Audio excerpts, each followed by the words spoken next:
نحمده ونصلي على رسوله الكريم اما بعد فاعوذ باللہ من الشیطان الرجیم بسم اللہ الرحمن الرحیم۔ میری معزز ماں اور بہنوں، السلام علیکم ورحمۃ اللہ وبرکاتہ۔ آج ہم نے سورۃ البقرہ کی آیت نمبر 75 کا لفظی ترجمہ و تشریح پڑھنی ہے انشاءاللہ۔ اعوذ باللہ من الشیطان الرجیم بسم اللہ الرحمن الرحیم۔ سبحانک لا علم لنا الا ما علمتنا انک انت العلیم الحکیم۔ افتطمعون ان یؤمنوا لکم وقد کان فریق منہم یسمعون کلام اللہ ثم یحرفونہ من بعد ما عقلوہ وہم یعلمون۔ افتطمعون، کیا تم اب بھی طمع رکھتے ہو، کیا تم اب بھی امید رکھتے ہو، ان یؤمنوا، کہ وہ ایمان لائیں گے لکم تمہارے لیے، وقد اور تحقیق کانا تھا، فریقم ایک گروہ، منہم ان میں سے،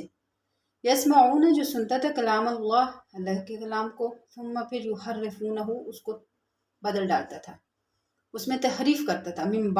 بعد اس کے ما عقلوہ کہ وہ اس کو سمجھ گیا، وہم یعلمون اور وہ جانتا بھی تھا، یعنی وہ سب جانتا بھی تھا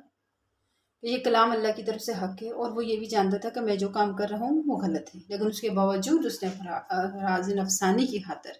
ایسا کام کیا۔ مسلمان یہودیوں کو مومن بنانے کی جو کوشش کر رہے تھے اور اس میں جو محنت کر رہے تھے، تو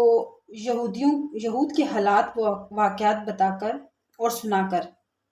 مسلمانوں کی امید کو ختم کر دیا گیا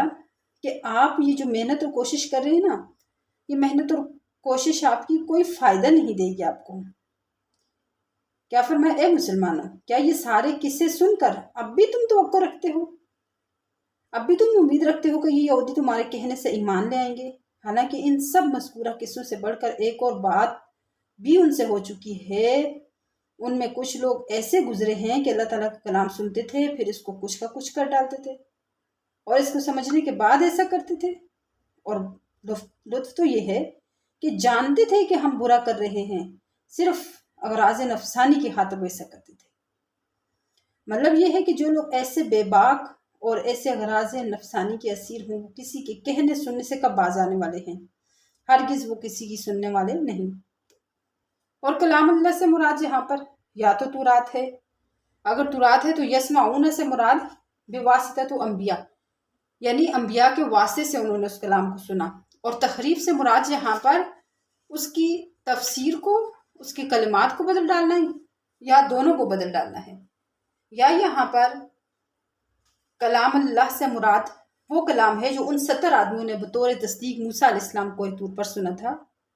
اور یسمعون سے مراد پھر بلا واسطہ، یعنی وہاں پر انہوں نے کسی کے واسطے سے وہ کلام نہیں سنا تھا، ڈائریکٹ اللہ سے وہ کلام سنا تھا۔ اور پھر تحریف سے مراد یہ ہے کہ آخر میں اللہ تعالیٰ نے، انہوں نے اپنی قوم کو آ کر یہ بھی بتایا تھا کہ آخر میں اللہ تعالیٰ نے یہ بھی فرما دیا تھا کہ جو حکم تم سے ادا نہ ہو سکے وہ تمہیں معاف ہے۔ اب یہ جو جتنے کام بھی ہیں نا، ان میں سے کسی امر کا صدور گو ان یہودیوں سے نہیں ہوا تھا جو حضرت صلی اللہ علیہ وسلم کے زمانے میں موجود تھے، لیکن چونکہ یہ لوگ بھی اپنے اسلاف کے ان اعمال پر انکار نفرت نہ رکھتے تھے، اس لیے حکماً وہ بھی ویسے ہی ہوئے۔ تو اس آیت سے ہمیں معلوم ہوا کہ برائی نہ سمجھنے والا بھی اس برائی میں شامل ہوگا۔ جیسے کہ حدیث میں آتا ہے کہ اگر تم میں سے کوئی شخص برائی کو دیکھے تو اس پر فرض ہے کہ اس برائی کو اپنی طاقت سے، یعنی ہاتھ سے روکے۔ اگر ہاتھ سے روکنے کی طاقت نہیں رکھتا تو زبان سے روکے، اور اگر زبان سے بھی نہیں روک سکتا تو کم از کم دل سے برا جانے، تو یہ ایمان کا سب سے کمزور درجہ ہے۔ آج ہم لوگ ہاتھ اور زبان سے تو دور کی بات ہے، اپنے دل میں بھی برائی کو دیکھ کر برائی نہیں سمجھتے، بلکہ برائی پہ خوش ہوتے ہیں اور اس میں حصہ لیتے ہیں، تو گویا ہم بھی اس برائی میں شامل ہو گئے۔ آج ہمارا معاشرہ تو برائیوں کا مجموعہ بن گیا ہے، کوئی ایک برائی تو ہے نہیں۔ اگر ہم ان کی اصلاح کے لیے زیادہ کوشش نہیں کر سکتے، پہلے تو ہمیں چاہیے کہ ہم اپنے ہاتھوں سے، اپنی طاقت سے اس برائی کو روکنے کی کوشش کریں، ہاتھ سے نہیں تو پھر زبان سے روکنے کی کوشش کریں، اگر اس سے بھی نہیں تو کم از کم دل میں برا جان کر ہی اس برائی سے اپنی برات کا اظہار کریں۔ تو جو شخص برائی کو دیکھ کر اسے روکنے کی کوشش نہیں کرے گا تو وہ بھی اس برائی کرنے والے کی طرح ہو جائے گا۔ اللہ تبارک و تعالی ہمیں برائی سے بچنے کی اور دوسروں کو بھی بچنے کی تلقین کرنے کی توفیق عطا فرمائے، اور ہمیں رائے راست پر خود بھی اور دوسروں کو آنے کی تلقین کرنے کی توفیق عطا فرمائے۔ آمین ثم آمین، وما علینا الا البلاغ۔